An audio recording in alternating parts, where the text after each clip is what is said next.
Win big in 2024 with Team Sync from RotoBaller. Import your fantasy teams and sync your leagues. Get customized tools and tailored advice for your specific rosters and scoring settings, including live recommendations from the live draft assistant, free agent finder, and lineup optimizer. Sync an unlimited amount of NFL, MLB, NBA, and NHL fantasy teams from all of the major fantasy platforms.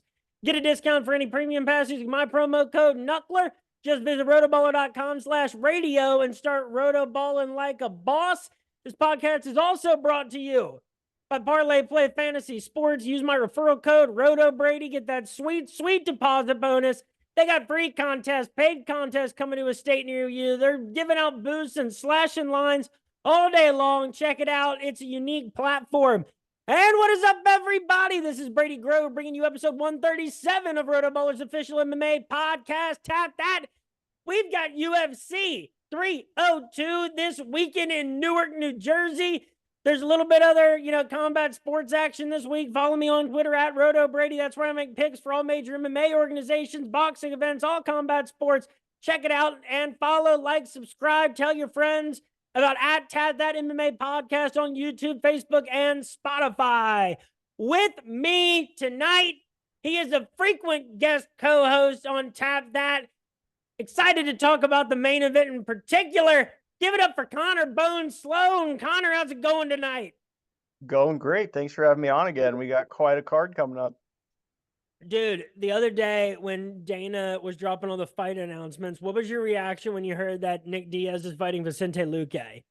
Honestly, I feel like I've kind of repressed that one. I haven't really thought too much about it because, damn, it's pretty depressing. I mean, on one hand, it's depressing. On the other hand, it's going to be nice to see one of those guys get a win, probably Luque. But if Nick Diaz shows up, it's the same Nick Diaz that fought Robbie Lawler. It's going to just be depressing to watch. But that was pretty bad.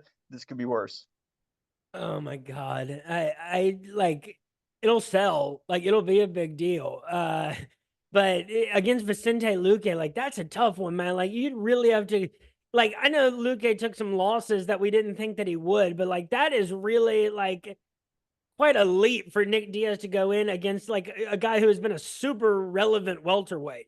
Yeah, I mean, I don't know. I can't think of what his ranking is if he has one off the top of my head, but he's been, comfortably in the rankings for quite a while. Oh, Jesus Christ. Well, there's been good fight announced. This weekend has several fights that people have been looking forward to for a long time. There's 12 fights on the card. Let's start off with a lightweight matchup for the lightweight championship of the world between Islam Makhachev and Dustin the Diamond Poirier. Dustin Poirier, Connor, is the plus 470 underdog against Islam Makhachev, the minus 650 favorite. We'll remind you folks out there, Dustin Poirier, though he, is only coming off of one win. It was that crazy second round knockout against Benoit Saint Denis. He's won 2 of his last 3, with the other win being against Michael Chandler. The loss to Gaethje by head kick there in between. This is a guy that you go back to January of 2021. His opponents are, and this is after he lost to Khabib, is the crazy thing, because there's the win against Dan Hooker. So this isn't even Holloway, Alvarez, Gaethje, and Pettis. Just since January 2021, Conor McGregor, Charles Oliveira, Michael Chandler, Justin Gaethje, and Benoit Saint Denis. And he has come out victorious more often than not against those names. Islam Makhachev, of course, coming off of the first round knockout against Alexander Volkanovski after beating him by unanimous decision. The fight before that, February of 2023. Connor, I don't care. Like, Islam, for what he did to Volkanovski, for what he did to a featherweight champion fighting at lightweight, that's very impressive against a guy who a lot of people in Volkanovski thought is like, the pound for pound greatest fighter in the world up to that point. And I think there's a very good argument for it. And say what you will about the first fight, because some people thought that Volk won that fight. But he put an exclamation point on it, October of last year. Very impressive. But against Dustin Poirier, for what he has accomplished and the names that he's done it against, Islam cannot make any mistakes in this because Dustin Poirier, for how he chopped away at Conor McGregor's legs in that second fight, like he is just always dangerous and he's always working his angles. What do you think about this fight? Because this is such an amazing matchup that we're going to watch on Saturday. Yeah, I'm so excited. And honestly, my opinion of this, Dustin is a guy that you just can never count out. And he's kind of in the later stages of his career. I think he knows this is the last shot he's going to get at a title, an undisputed title, and he's really got nothing to lose. If he loses this, it's people are expecting it. Islam, arguably the best pound for pound fighter right now. Truly an amazing fighter. Everyone's kind of overlooking him. I think this is one of those situations where the guy that's got nothing to lose is going to come in and do something crazy. I think every second that Islam is on the feet, he's in danger. And I think Dustin, with the experience against Khabib, who I think is a better pure grappler than Islam, a better finisher and a better takedown artist, even though it's pretty close. Islam is very good at all of those. Don't get me wrong. I think Dustin's experience and just his tenacity and underdog spirit is gonna get him a win here. And I think this line is just inflated by the fact that, like, obviously the way that Islam finished Volkanovski, but there's just like some asterisk like stuff that goes with that. It's a guy that was the featherweight champion. As I recall, it was like not necessarily the best time for Volkanovski to step back in too, like and take that rematch when they did. Mhm. Um, so I think because it started off Connor Dustin plus 280, and it's moved to plus 470 at this point. I think Dustin Poirier wins this fight like 35 to 40 times out of 100. I think that is a fair number. That's giving a lot of credit to Islam, and it's taking a lot away from the fact that like Dustin has just been through so many wars. I'm trying to account for the fact too that like this feels like a dumb with my heart play to make, but I think it's the right move at plus 470. You're telling me I can get Dustin Poirier unless he's fighting Godzilla. Dustin Poirier should not be a plus 470 underdog against any human being on earth. Give me Dustin Poirier straight up. I think that's the best value. And I think both these guys are worth a look in DFS, but you might be able to get Dustin dirt cheap. Who knows?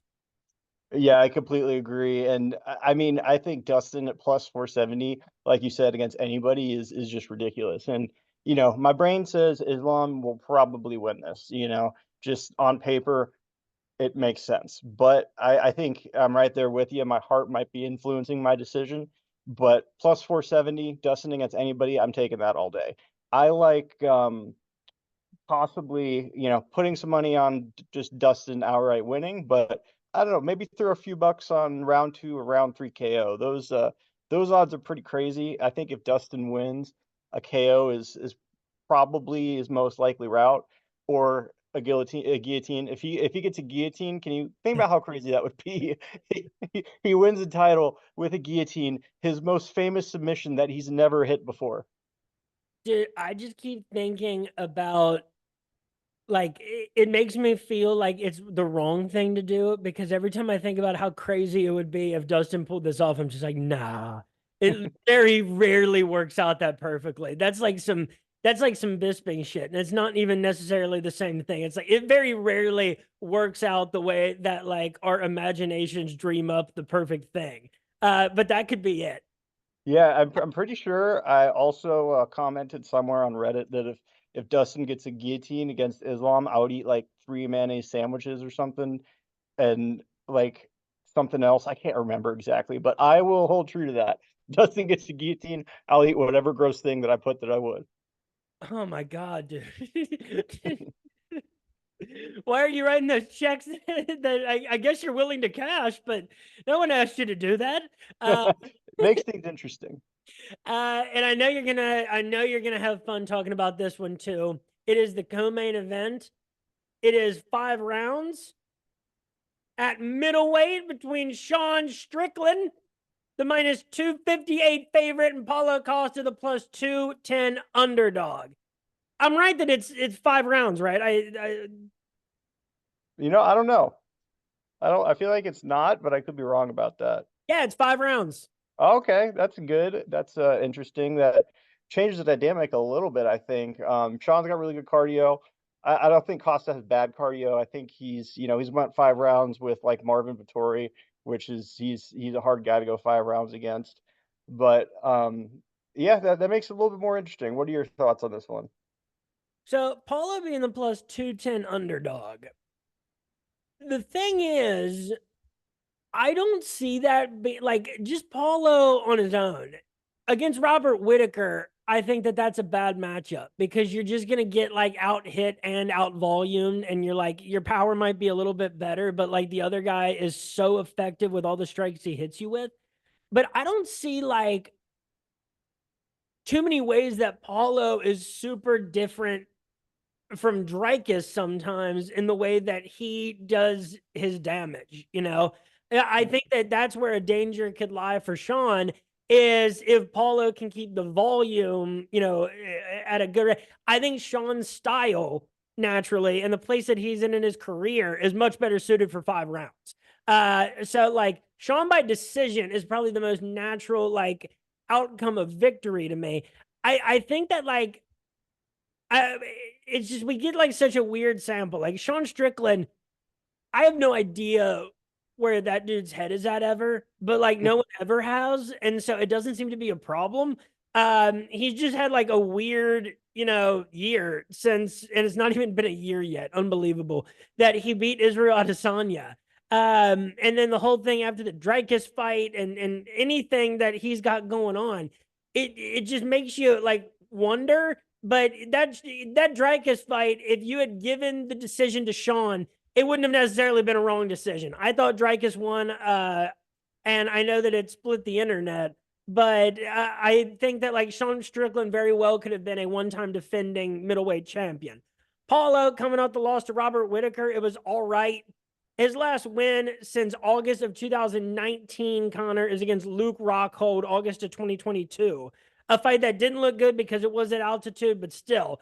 And, granted, the losses were to Israel Adesanya, Marvin Vettori, and Robert Whitaker, but just not a good activity level for Paulo Costa. And it looks like that's kind of changing, and that's good.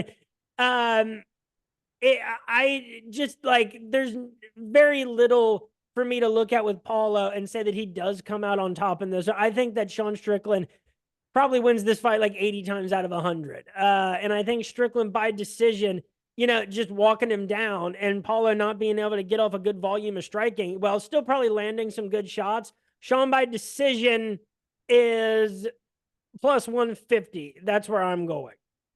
Yeah, that's not a bad bet. I think I disagree with you a bit here, though. You know me, I'm always gonna talk up Paulo a little bit, but a few things that come to my mind. So, his fight with Robert Whitaker, he did lose that. It was a clear loss, but it was a very competitive fight, and he landed that spinning back kick that was pretty crazy. Um, and another thing that Paulo is really, really good at is body shots, and Strickland's the way that he defends, he's pretty vulnerable to body shots. I think if Costa can, recognize that and rely a lot on that and, really try to chip away at his body and maybe some leg kicks, I think that's going to benefit him really well, especially in the later rounds. That might kind of negate some of the advantage that Sean might have in the cardio. I do think the Rockhold fight with Paulo, I actually rewatched it the other day. I think a lot of people got the wrong impression from that fight. Rockhold, as weak as his chin has been in the past, he is an amazing fighter offensively, and he looked better than ever somehow in that fight. Paulo still managed to beat him. He did pretty well with his cardio at altitude, so I don't think his cardio is going to be a huge issue. I do think he could have performed better against Rockhold, but I think just bottom line, he got a nice win, and showcased his skills. I think this is going to be a very competitive fight. I think Costa by decision is probably has some value in it. Maybe Costa by knockout. I'm anticipating this to go 5 rounds and to be a very close fight.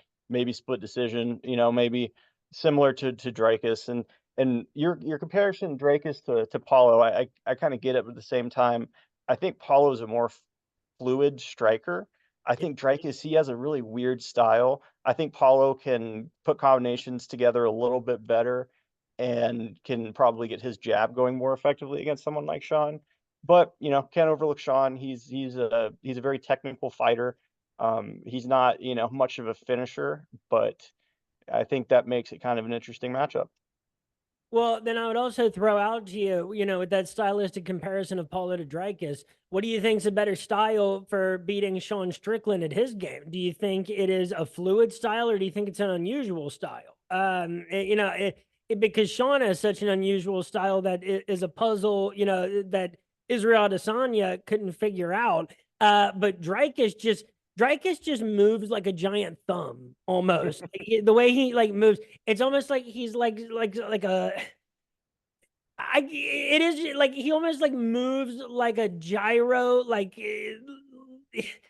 only his body is just always swinging in like diagonals some way. So he has a very unusual style in its own right. And so I do wonder, what these striking exchanges are going to look like between these two. Yeah, and another thing I'm interested in is if Paulo will try to grapple at all. I think if Paulo can effectively go to the body for a majority of the fight and just mix in, a few takedowns just to kind of get the threat in Sean's mind, I think that will really, really be beneficial for him. I don't think he's going to, take him down 6 times around and hold him down there, but just a couple effective takedowns, get a little bit of damage, maybe Sean gets up just to kind of keep that in the back of his mind. I think that's Paulo's path to victory. Um, and yeah, you have a good point. Dreykus does have a really unusual striking style. I do think a fluid striking style would work against Sean Strickland if you do it correctly. Maybe a better comparison would be like a Jared Cannonier. I think he looked pretty good against Sean Strickland. Once again, very close fight. So I think at the end of the day, this is going to be a very close matchup. I could see it going either way, but I'm leaning toward Paulo. It's so crazy that Sean Strickland is at this point where it's like that guy still might be the best middleweight in the world by a lot of people's estimations, and it's crazy that it's him. Middleweight, we got to fight. What? Sorry, one last thing I'll say about Costa and Strickland. Do you remember when Strickland got knocked out by a spinning back kick? Yeah, yeah. It'd be crazy if Paulo hit that. Last thing I'll say. I need to get the sound drop of Izzy saying there's this puffed up balloon animal out there, and then Paulo wearing that hilarious brightly colored crazy shirt that made him look like a balloon animal. Middleweight. We got a matchup between Kevin Holland and Mikhail Alexajuk. Kevin Holland, the -290 favorite. Alexajuk, the +235 underdog. Alexajuk, loser of 2 of his last 3. He does have a knockout victory over Chidi Njokuani, but losses to Cal Borello and Michelle Pereira, both by rear naked choke. His wins before that were against Cody Brundage and Sam Alvey, so not awesome.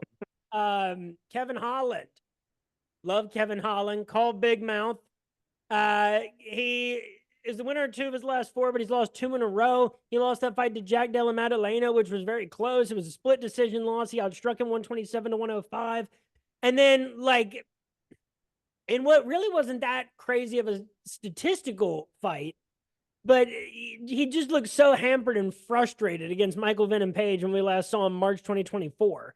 Kevin Holland is a guy that has stepped into a lot of crazy fights. And was in that weird middleweight secret Grand Prix that they were doing. He fought Hamzat, he fought Wonder Boy, and got knocked out in the 4th round. This is a very, very, very, very, very, very beatable opponent for Kevin Holland. And I don't see any reason other than Alexaju's win over Chidi Njokuani, but that really doesn't mean a ton still. Kevin Holland is a lot too dynamic for Mikhail Alexajuk. While Chidi Njokuani did not have near the amount of, weapons to finish the fight. Holland, I trust that he's been against a good level of competition, and he's proven it to, a strong extent. Some of those fights he very well could have come out with decision victories. And Alexajuk, you almost in the UFC, in the last few years, you almost get credit taken away from you if one of your victories is Sam Alvey, and there's not too many to speak about. So Yeah.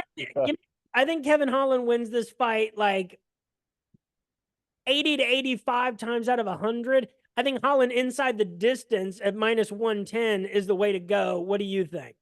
Yeah, I think I'm in agreement with most of what you said. You totally read my mind on the Sam Alvey win. Like, how can we even count that on his record? To be honest, actually, I don't know. Sam Alvey became the heavyweight champ for Karate Combat. Maybe that says more about Karate Combat than it does about Sam Alvey. Or the But heavyweights there.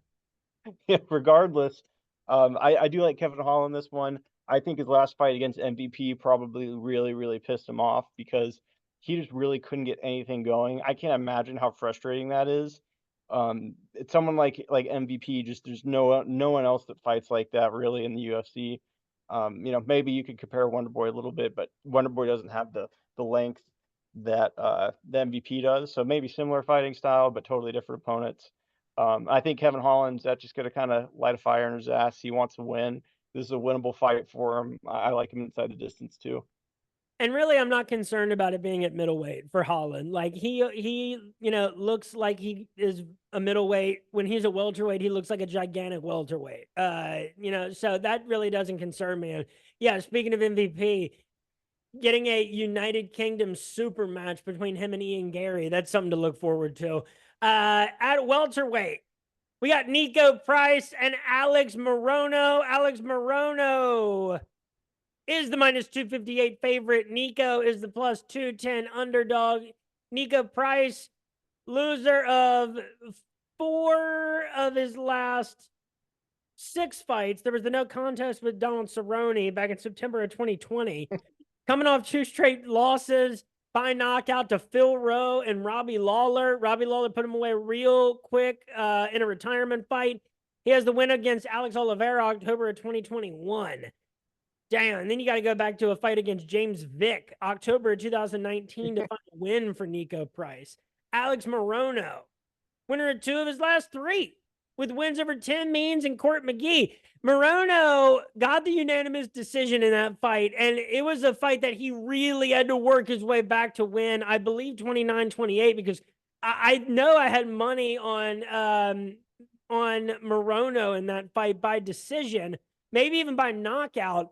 And it started off, Court had like a really strong start. Morono is like really struggling to get going. So, but still, that was a good win. And then he takes the unanimous decision loss to Joaquin Buckley in between. But I mean, he had 4 wins in a row from May 2021 to July of 2022. His only losses since that time are to Santiago Ponzinibbio, which is an awesome by 3rd round knockout, and then the loss to Buckley. I don't see any reason to bet Nico Price here, first off. And the crazy thing is, like, Morono, usually it's a toss-up, like whether that guy wins by decision or by knockout. Here, I think Nico Price is going to help him halfway there, and I think Morono ends up getting the knockout in this fight. I think Morono wins this fight like 90 times out of 100. Like, it got so bad for Nico Price over a long period of time that I barely noticed it. But Morono by knockout, that's plus 200. I like both Morono and Kevin Holland in DFS this week. What do you think about this one? Yeah, I think I agree with most of what you said. Before I get into my thoughts on the fight, I do want to point out one thing because I'm a little bit confused. I won't dwell on it, but I specifically remember Nico Price and Donald Cerrone being a draw. But you're right, it is a no contest. I don't know. Do you remember if that got like overturned later, or am I just like Mandela affected right now? No, let's say I'm going to do a quick Google search. Continue to talk about this fight while I look for it. Yeah, absolutely. And this is one where I love Nico Price. He's one of my favorite fighters. He's crazy. He has 2 knockouts from the bottom, which is just nuts. And I really don't like Morono very much. I couldn't tell you why. I just don't. But I think I agree with you. Nico Price, he does not look impressive at all in his last 4 or 5 fights. Morono, I don't think Morono's really that good either, but he's just performed better recently. So I do think Morono is going to win this. I think Morono by knockout or Morono by decision is probably a decent bet, um, especially considering Nico Price got slept in a minute by Robbie Lawler last time. But hey, I hope I'm wrong. I hope Nico Price comes out there rejuvenated and and gets a nice win. I remember when I went to the Stephen Thompson Kevin Holland fight in Orlando, I met some dude that trained with Nico Price, and they said they call him Grandpa Price because he's so old and crickety, is what he said. So doesn't look too good for Nico. And so here's what happened with Nico Price and Cerrone is it was a draw. Then Nico Price was suspended 6 months after testing positive for marijuana, and it was Oh, overturned that's with no dumb. contest. Okay, that's stupid. I'm glad I remembered correctly, but that's really dumb. That is super dumb. I thought we learned our lesson with Nick Diaz back in the day. Now, well, what state did that fight happen in? I'm sure that mattered. But so anyway, these are the fights that Morono's in now. It's weird that they've gotten to use him as like kind of like a draw. Like he goes against exciting people and it tends to work out. Next up, we got a welterweight matchup between Randy Brown and Elizeu Zaleski dos Santos. Dos Santos, the plus 150 underdog. Randy Root Boy Brown, the minus 180 favorite. Randy Brown is actually the winner of 6 of his last 7 fights, with the only loss being against Jack Della Maddalena. He's got wins against Chaos, Jared Gooden, Alex Oliveira, Francisco Trinaldo, Wellington Turman, and Muslim Salikov in that stretch of time. The issue being, when he does take a step up in competition against Vicente Luque, against Jack Della Maddalena, hasn't gone well, and he got finished in both of those last 2 losses. Zaleski dos Santos, winner at 2 of his last 3, including a unanimous decision victory, Connor, over Benoit Saint Denis, October of 2021, outstriking him 149-67. And then he gets a split decision victory over Abubakar Nurmagomedov, a win over a guy with the last name Nurmagomedov. Rule of thumb, it's a quality victory. And then he's coming off that majority draw against Rinat Fakhretdinov back in November of 2023. It was a very close fight. He got knocked down once. Now, he has a loss to Muslim Salikov. He has a loss to Yi Jiangliang. This is a guy that's been in the UFC for a while, since 2015, and he was even on a 7-fight win streak at one point. I think right now, like, historically, these guys have both beaten the other guys that they have fought that is of their similar level. And this is a situation where these guys are like, this is a pretty even matchup. They both have done well, at this level of competition. They've had, stylistic struggles and struggles when they take a jump up in their tier of competition. But like, I think Zaleski dos Santos at least has shown me enough in his ability to keep fights close. If you're gonna beat him by decision, then you're gonna do so by razor thin margins. Randy Brown, I think that it's going to be, hard for him to be able to, put Zaleski away.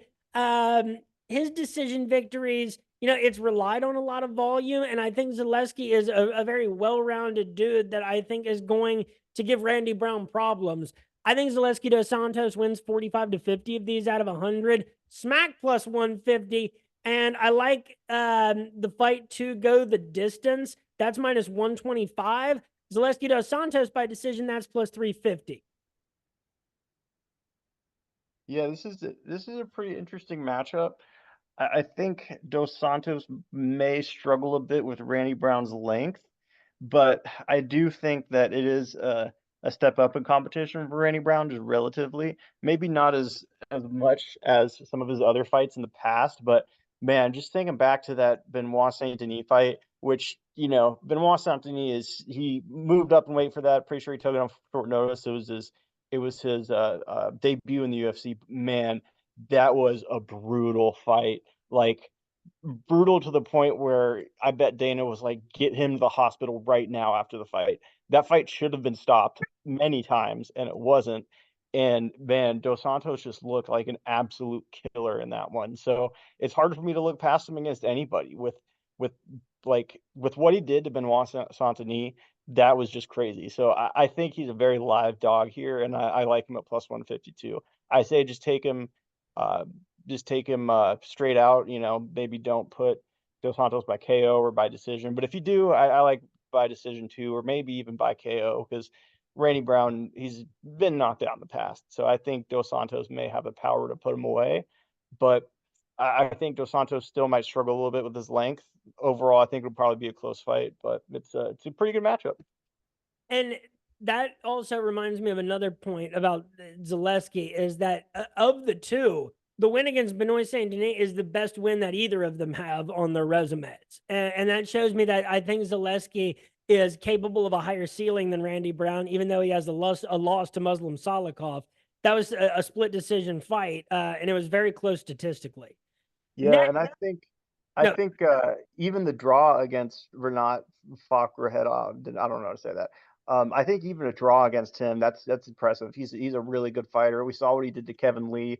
It's not a win, but it's a competitive fight at least. But and this one, I mean, talk about intriguing striking matchups at middleweight. We got a fight between Roman Kopylov, who is the minus 105 underdog, Cesar Almeida, the minus 115 favorite. Let's start with Cesar Almeida, right? Because he's a longtime professional kickboxer, very successful in Glory, in WGP. This is a guy that has a win over Alex Pereira in kickboxing, and he went the distance with him all 3 times that they fought in kickboxing. He won his fight by decision in the Contender Series. And then in a fight that for some reason, April of this year, everybody was so on Dylan Budka for some reason. I do not understand why. I'm not trying to come down on him, but it's like Dylan Budka, you look at his resume, it says he is a good MMA fighter. Good MMA fighter. Cesar Almeida is a really, really, really good kickboxer, and he's already showed how quickly it translates to mixed martial arts at the UFC level. And then Roman Kopylov, coming off that loss to Anthony Hernandez by second round rear naked choke. He was on a 4-fight winning streak before that, all by second round knockout, except for the first one against Alessia Dechirica. That happened in the third round. This is a guy that started his UFC career on a 2-fight losing streak, and he was hot on that 4-fight winning streak. And then, Fluffy Hernandez ended that run. And at the end of it, too, Connor, I really have to question the quality of those victories for Roman Kopylov. Like Claudio Ribeiro, okay. Josh Fremd, Punahele Sorihano, and Alessio Di Chirico. Okay, that's pretty good. And credit for knocking everybody out. But this is not a game that Roman Kopylov wants to play with Cesar Almeida. Cesar Almeida is a very, very good striker, and I think that he's going to be able to avoid the big shots of Roman Kopylov. I think Cesar Almeida, whether it's a decision or a knockout, I don't really care when this fight is so closely handicapped. I think that both these guys are, decent enough value plays in DFS for how you think the fight's going to play out. But Cesar Almeida minus 115, I think he wins this fight 60 to 65 times out of 100, actually, even with the lesser UFC experience. For what he did to Dylan Budka, he really destroyed him and looked great in the Contender Series. And, we know how good of a kickboxer he is, even though he's 36 years old. What do you think about this one? yeah, I think I'm in agreement with most of what you said, and I may be getting my fights mixed up a bit, so correct me if I'm wrong. But I feel like his Almeida's fight with Budka, Budka was just primarily trying to take him down, and I think Cesar Almeida showed some good takedown defense there. And I think Roman Kopylov his uh, most likely path to victory would be through grappling, and I don't think he's much of a grappler, and I don't think he'll go for that very much. So I like Cesar Almeida a lot here. He's an amazing kickboxer. He showed a lot of promise so far and is in his early UFC career. And I think Kopylov's going to try to strike with him. I don't think it's going to end up very well for him. And I like Kopylov, and I liked when he was being talked about as a prospect. But like Cesar Almeida, being 36 years old, there is only one way that you can be called a prospect at 36, and that's if you're a former really high level kickboxer, because we've seen that work of late. Yeah, we saw Pereira's path, and I think Almeida's on a similar one. He may not, reach the heights that Pereira has because Pereira has reached some crazy high heights, but I think it's a solid win for him here. Next up, We have a heavyweight matchup between Jailton Almeida and Alexander Romanov. This was supposed to be Jailton Almeida versus Alexander Volkov, but Alexander Romanov, they just subbed in another Russian, and they have this matchup. Jailton Almeida, the minus 310 favorite. Romanov, the plus 250 underdog. Alexander Romanov, coming off the win against Blagoy Ivanov. It was a pretty one-sided fight all the way back in July of 2023. He had the 2 straight losses to Marcin Tybura and Alexander Volkov. Here's the concerning thing about Romanov is like a lot of people think that he won that. No, they don't think that. The fight with Tybura was close, but like round by round, the way it like went, it was like Tybura just like stole the next 2 rounds. I think, even though one I think round was scored at 10-8 for Romanov in that first round against Tybura. I think that's how it went down. But you look past Blagoy Ivanov, who, my God, when they fought was 30 however many years old, and I mean, he had been around the UFC for so long, but he's born in 1986. After Blagoy Ivanov, Alexander Romanov's best win is Marcus Rogério de Lima, and then it's Chase Sherman. That's what we have with him. Jailton Almeida. All right, before he just lost to Curtis Blades, and like I had Blades in this fight, so it was very exciting for me to see it happen. But he just laid his head up against Curtis's leg and just waited for his skull to cave in, which it was a super concerning way for me to see him lose a fight after the very weird fight that he had against Derek Lewis, where I don't think Jailton looked like he was all that interested in finishing the fight for whatever reason. I will think that until the day I die. Is Jailton Almeida could have finished Derek Lewis 4 different times, and I think he chose not to for whatever reason. Jailton's, and then so to take the loss the way that he did last time out, I'm just like, where is this dude's head at? Still can't get past the fact, I mean, that the 3 wins in a row he had before that were Shamil Abdurakhimov by a 2nd round knockout, a 1st round rear naked choke against Jairzinho Rozenstruik, and a unanimous decision victory over Derek Lewis. I think that Romanov, the way that he gets into the rankings is by beating the older heavyweights. Jailton Almeida has already proven that he doesn't need to beat the older heavyweights. He can beat the guys that are in the top 15 right now. And I don't even know if that's the case for Alexander Romanov. We've only seen him lose in those opportunities. I think anything that Alexander Romanov would try to do to Jailton here, Jailton's not going to let him, and Jailton's going to be able to be. I think Jailton's going to be better at everything that he chooses to do in this fight and impose his will. I think I don't know, inside the distance, for Almeida, I think that's always the move with him because you don't know exactly what he's going to do. But Almeida inside the distance minus 150, I think is my favorite, pick on this one. I like Jailton in DFS. I think Jailton wins this fight probably 75 to 80 times out of 100. Maybe minus 310 is a little much. It's up from minus 285. So, yeah, this is a weird one, but I know that of all those things I said, I trust Jailton more than I trust Alexander Romanov. Yeah, I think I agree. And I mean, the only thing that, gives me a little bit of hesitancy is his last fight with Curtis Blades, as you said. I don't know what he did there. His fight with Derek Lewis, yeah, he just did not seem interested in finishing it for whatever reason. But I do think Jailton's better here. He's better at what Romanov is typically good at. So I like him. I like him by decision. He might go out there and for some reason not want to finish the fight like he did against Derek Lewis. But yeah, I like Jailton in this one. I don't know. This is a weird matchup. Hopefully, Jailton learns from his last loss and learns from his Derek Lewis win, and will try to make the fight interesting and try to go for a finish. But I'm interested to see how it plays out. And I don't know what the odds would have been here if it was against Volkov, but I would have liked Volkov in that one for what I saw from Jailton last time out. He got his head up against Curtis Blades' leg or hip and just decided that punches were delicious and decided to eat all of them. It reminds me of Greg Hardy versus that one dude. I can't remember his name, but you probably know what I'm talking about. Wait, who? Greg Hardy versus Juan something. Oh, Juan Adams? Yeah, yeah. He just did the same thing as Blades. Maybe or not Blades, did the same thing as Jailton. Maybe they should have fought each other. Next up, we got a lightweight matchup between Grant Dawson and Joe Solecki. Grant Dawson, the minus 500 favorite. Joe Solecki, the plus 380 underdog.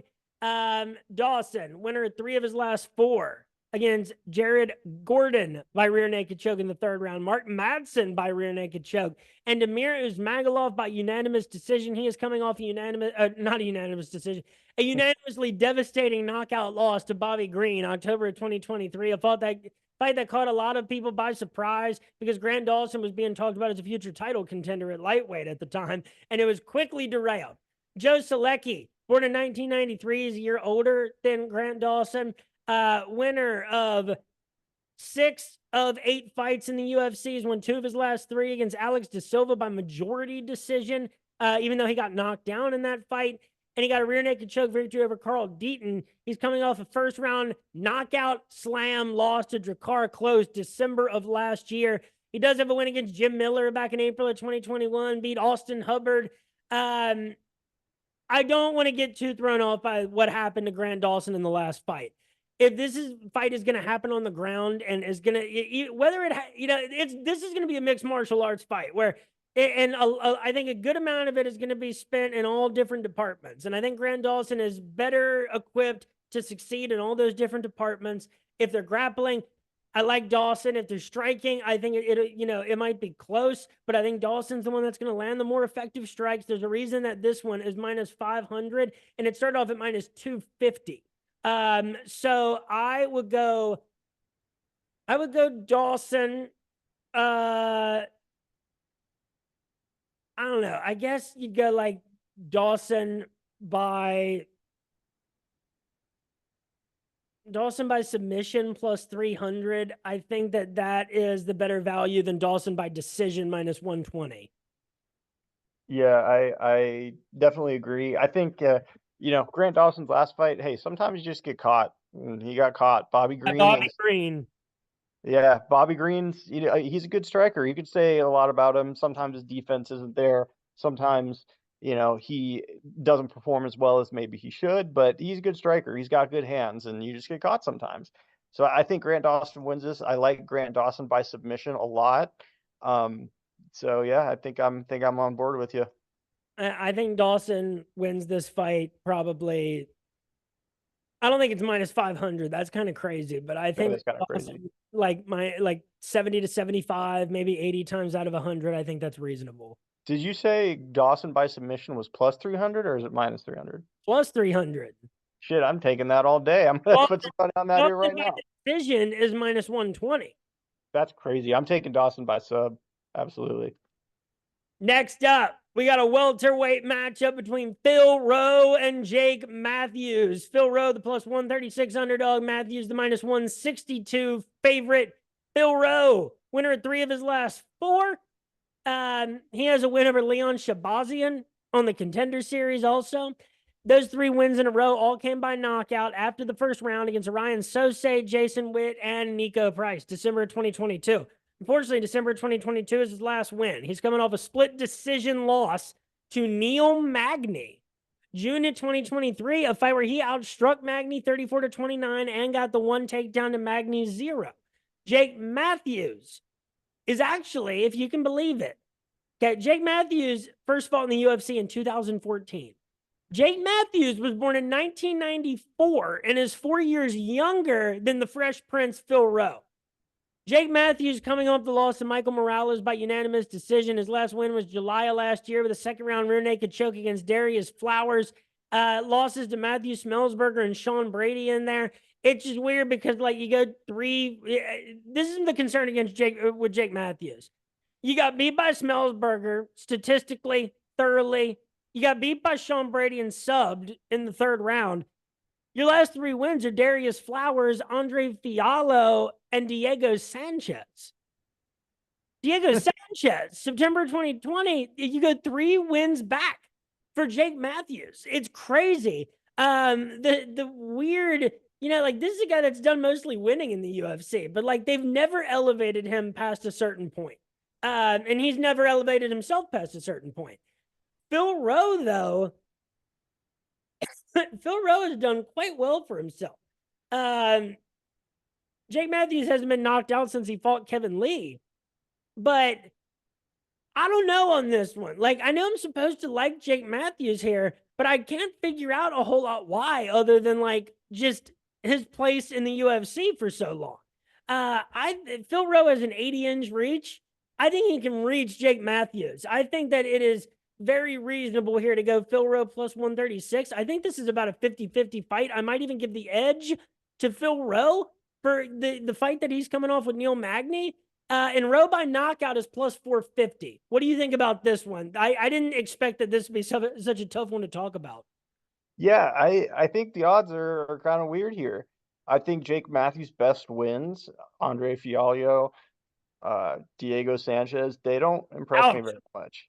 Yeah, they just don't impress me very much. Phil Rowe, I think his loss to Neil Magny, I really don't know how much that tells us about him, because that was a very, very close fight. He kind of just got Neil Magny. Magny is like the ultimate gatekeeper, and he kept the gate. Yeah, so I mean, I like Phil Rowe a lot here. He's got the reach advantage. He's a solid striker.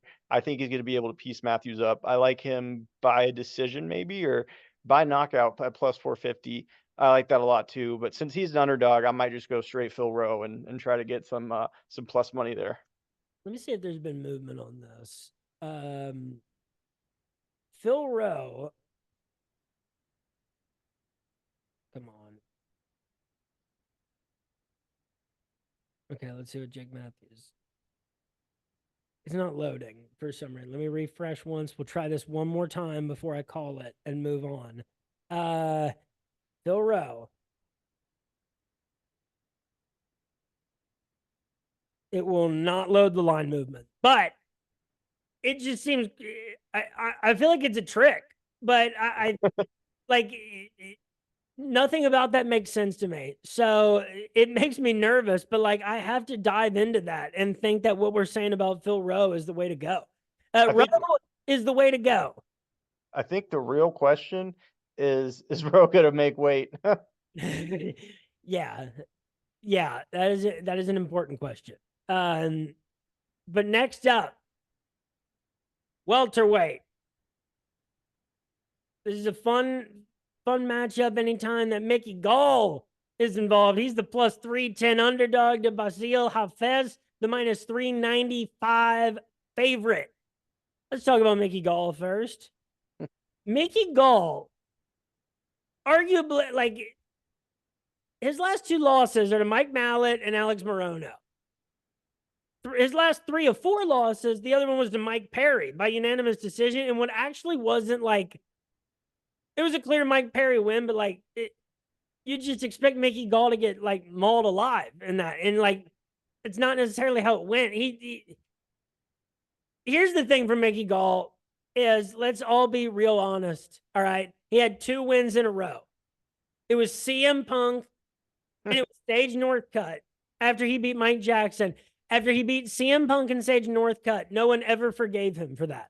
All right, it's not his fault that he beat those dudes. I don't know what else to say. People have like, he gets a rough go at it, but a lot of guys in the UFC, their resume kind of looks like Mickey Gall's, where like, it's like, all right, wins against guys that aren't that great, losses to guys that are better than him. I get it. And that's what it's been for him.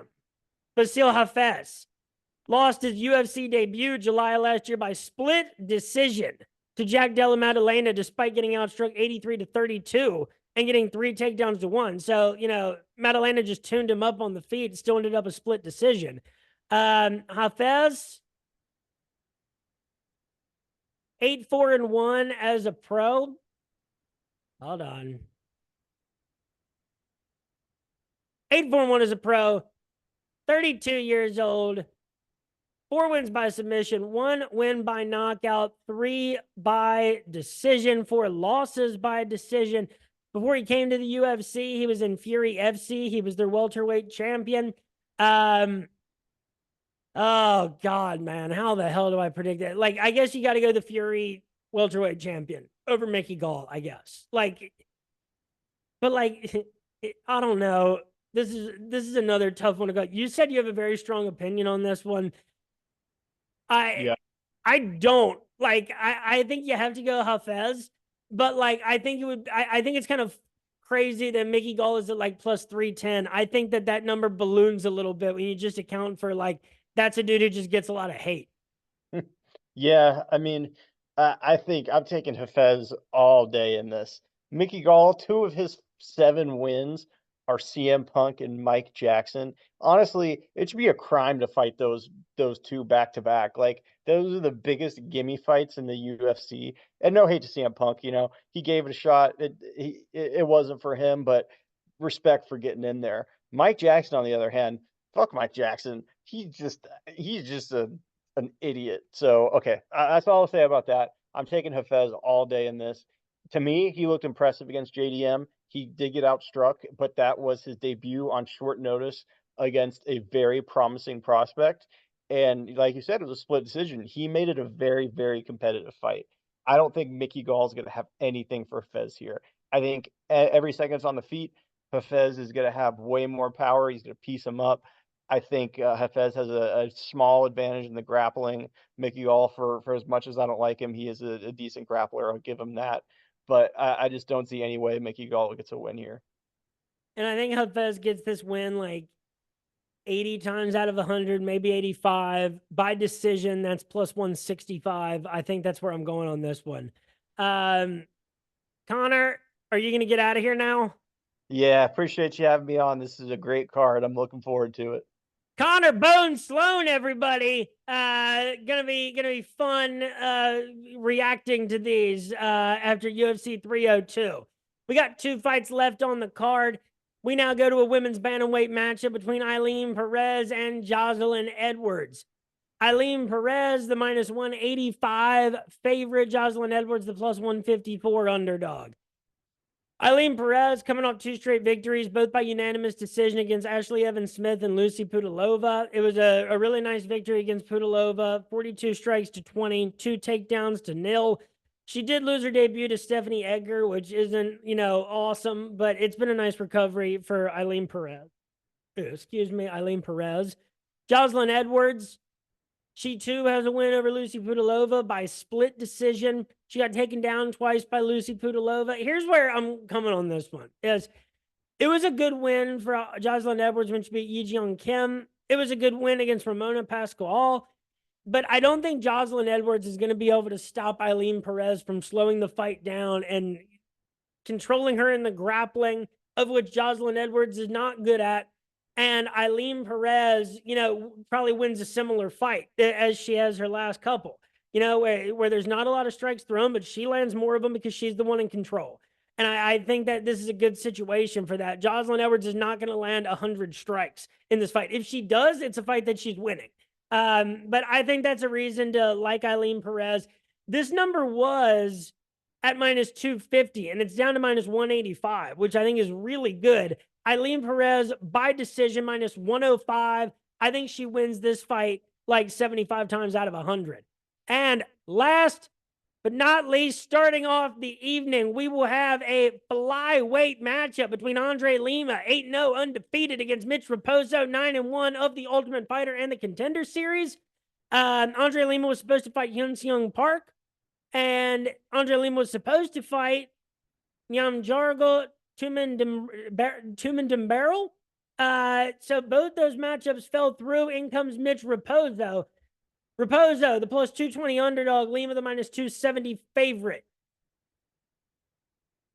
Let's start out with Mitch Raposo, right? Because 9-1 is only 25 years old. 4 wins by knockout, 3 by submission, 2 by decision. After the Ultimate Fighter, which was now 3 years ago, where he lost to Ludwig Scholinian, and had been in the New England scene. He had been fighting in Cage Titans and CES. He lost on the Contender Series to Jake Hadley by round 2 rear naked choke. Then he goes back to the New England scene once he's out of the UFC and goes back to CES and the Cage Titans. Gets 3 straight finishes and was their flyweight champion. Now he's getting the fight against Andre Lima. Andre Lima, who is 8-0. 25 years old. 5 wins by knockout, 2 by decision, 1 win by disqualification. Okay. This guy has fought in Muay Thai, in kickboxing, modified rules kickboxing, was very good at it. His last loss and his only professional loss is in Muay Thai, and it was back in March of 2023. He comes in from R1 Fighting Series, LFA, won on the Contender Series by unanimous decision against Rickson Zinadim, and then again, March 2023, 2024, March 23, 2024 will live in infamy for Igor Severino's loss by biting in round 2. And then Lima, gets to reap the benefits of that. But, you should. I mean, you got bit. I can't believe that happened. Oh, my God. Who? Why? How? It's all flooding back to me now. But as I recall in that fight for Andre Lima, it wasn't going super well. That's what makes the bite even crazier is he was, he was getting outstruck 36-30, taken down 5 times to 1. It was a bad, stylistic matchup. And I think that, this one could present similar problems. Mitch Raposo, this is a guy that can take you down. I just don't think, after the Jake Hadley loss, that's October 2021, we've seen Mitch Raposo be successful in the regional circuit, but it's these wins at this level that elude him. And Andre Lima has been fighting at a high level for a long time in a bunch of different places. It'd be cool if Mitch Raposo gets this win. These guys are both 25. I think that they have, they both, no matter what the result is, have solid futures ahead of them. But I think Lima is the one that's still better equipped to win this fight right now. I think that Lima by decision probably makes the most sense. I think Lima wins this fight like 70 to 75 times out of 100. This started off as Raposo plus 225. It went all the way down to plus 155 and then back up to plus 212. I think Lima wins this fight like 70 to 75 times out of 100, plus 220. It's probably fairly accurate. Lima by decision, plus 165. If I'm going Raposo, it's also by decision in a fight where he gets Lima down to the ground and keeps the striking close and, doesn't engage in too many exchanges that he can't win. Raposo by decision, that's plus 350. I think that's the best way to go for him, but I wouldn't mind having Andre Lima in a DFS lineup this week, but I don't know if he gets the finish, but we'll see what he's priced. It's an interesting week for all forms of gambling and DFS play and just pure conversation. But folks, that is it for UFC 302 for episode 137 of Rotoballer's official MMA podcast. Tap that. It is a pay-per-view card this weekend. Know where you're going to be. Starts at 6 p.m. We'll be in the Rotoballer MMA Discord all throughout the night. Come in. Let's talk about this card. Follow me on Twitter at RotoBrady and follow the podcast. Like, subscribe, tell people at Tap That MMA Podcast on YouTube, Facebook, and Spotify. Thank you to Connor Bone Sloan for being here. Thank you to all you folks listening. Have yourselves a great weekend. Enjoy these fights. Peace.